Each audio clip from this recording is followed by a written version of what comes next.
Well, hello and welcome back. Sorry it's been so long since my last posting. It's been over a month. And the reason for that is that, well, the long and short of it is the weather changed and got a little nicer.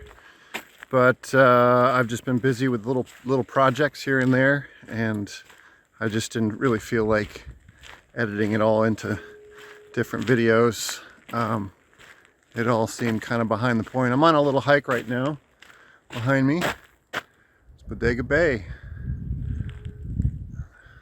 That's Dorham Beach right there.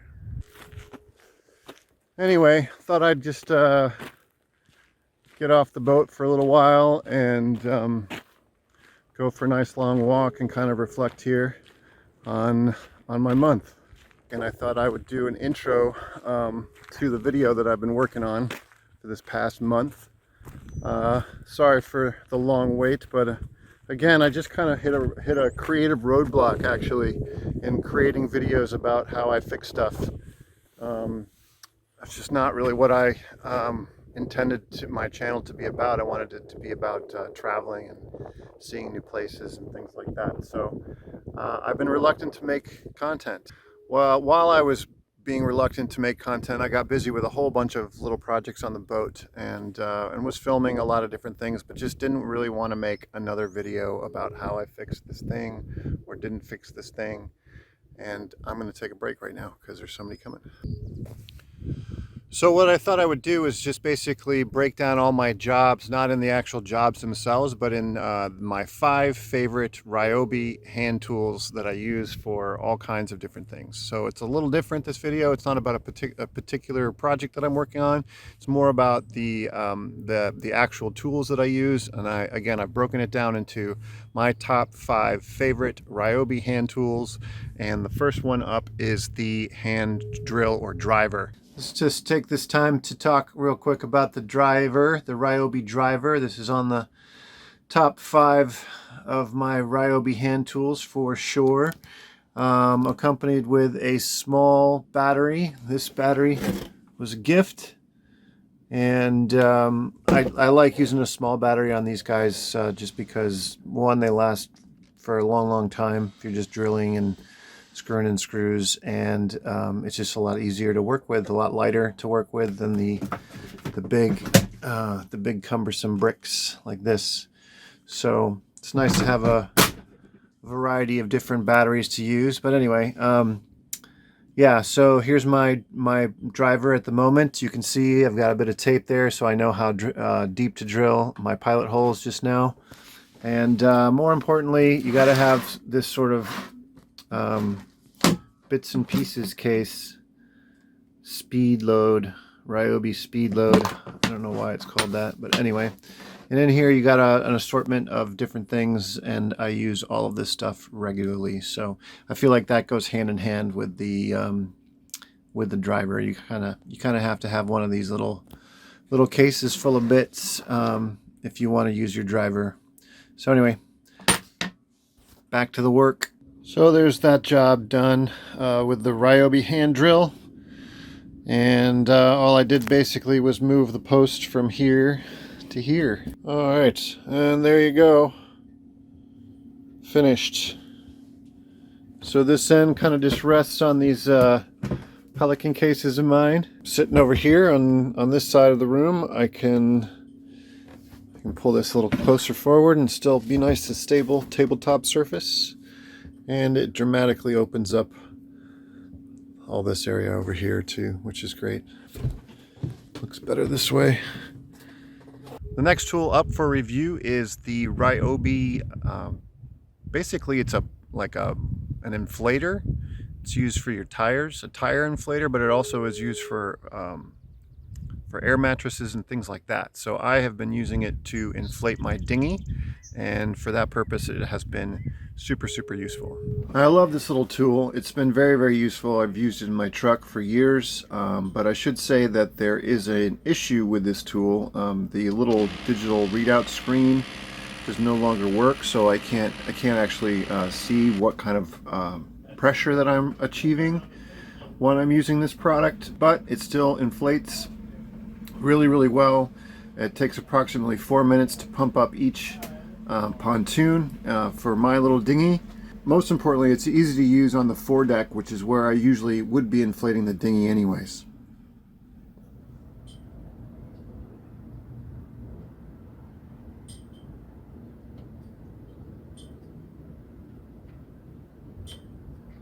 All right, the next tool up for a review is the small angled sander that I have, and I don't actually know at the time of this recording, I don't know the name of this little tool, but it is a kind of like it's like a driver head with with obviously the 18-volt battery system, and on the top you've got this little kind of right angled sanding unit, little triangle sanding unit.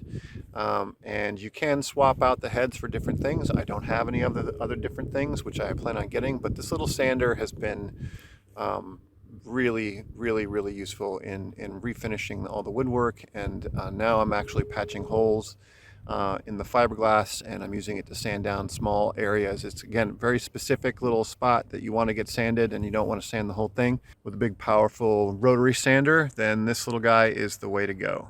Since making of this video, I went looking for the sander so I could find I wanted to get this like little cutting tool head that you could fit on the front of it, but they no longer make this exact sander, or they're not making it like this anymore. Anybody know where you can find used like Ryobi heads from a few years ago? That would be great. So the results of all the sanding was that I got to finally apply the Man O' War spar varnish, which I found very satisfying, and the results look amazing. All right, next up is the Ryobi 18-volt soldering iron. Now this one I've had like mixed results with. I was trying to solder some stuff on a little while ago and it didn't work, but I think that it was probably because the head itself, the little tip on the end, was corroded and wasn't transferring heat well enough.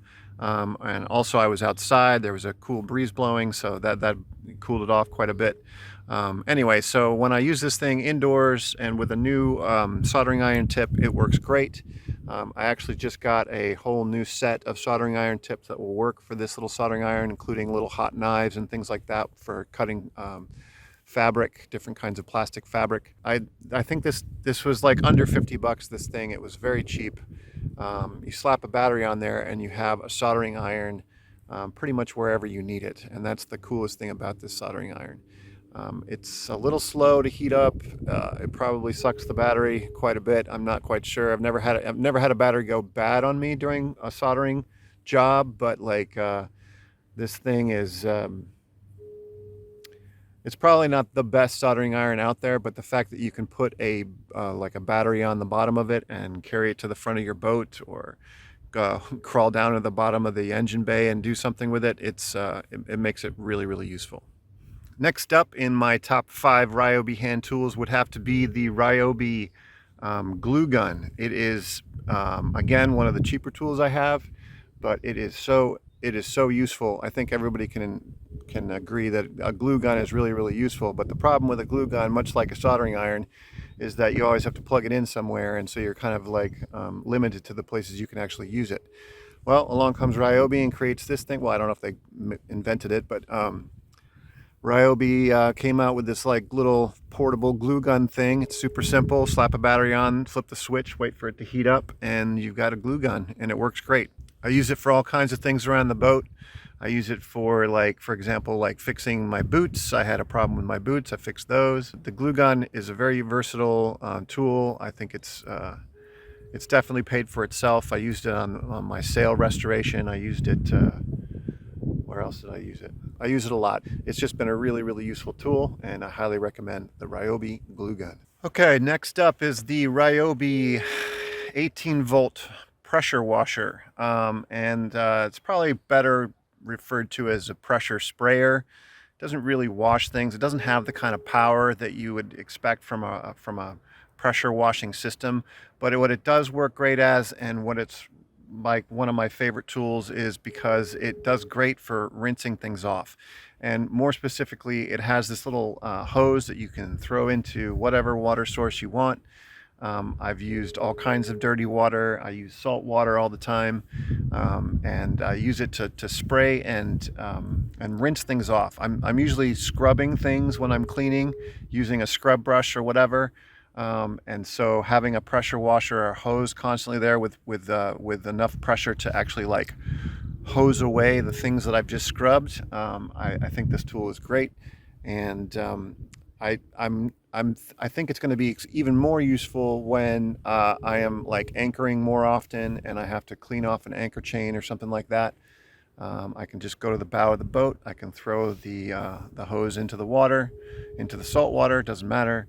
And then hose off my chain and the anchor as it comes off. Those of you who are concerned about me using salt water in a cheap Ryobi tool, what I do normally is every time I use it, if I do use salt water or any kind of cruddy water, I immediately run some fresh water through it at the end of each use. And that way this thing has lasted me a few years now and seems to be still going strong. So another one of my top 5 hand tools in the Ryobi lineup for sure. Last but not least has got to be the Ryobi little hand Shop Vac that I have. It's also an 18 volt. Everything is 18 volts, so same batteries. And this little Shop Vac has been probably the most useful Ryobi tool that I've had so far. It's obviously great for cleaning up after shop work and projects, dust and things like that. But it's also really great for just like keeping the boat clean on a regular basis. I use it to clean up all the time. So it's got a super simple kind of lid that you pull off. It is a wet and dry vac, so theoretically I could suck up some liquids if I needed to, but I usually don't, just because it's a pain in the butt to clean up. But again, the Ryobi 18 volt hand Shop Vac is definitely a winner.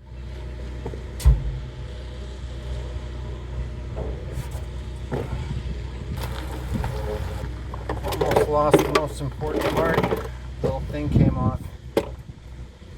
Another job for the glue gun, I think.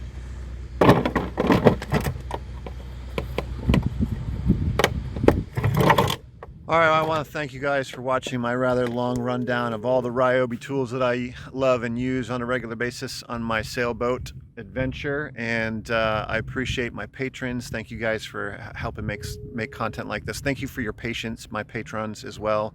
I haven't been creating a ton of content in the last month, so thank you for that. And just a quick reminder that you can get involved if you want to become a patron.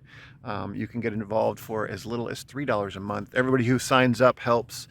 And I'm looking forward to the near future where I am going to be leaving Bodega Bay and heading south into San Francisco Bay, specifically Vallejo, it looks like. I know I had mentioned Brisbane Marina, which is like South San Francisco Bay, but it looks like Vallejo Marina is where I'm headed.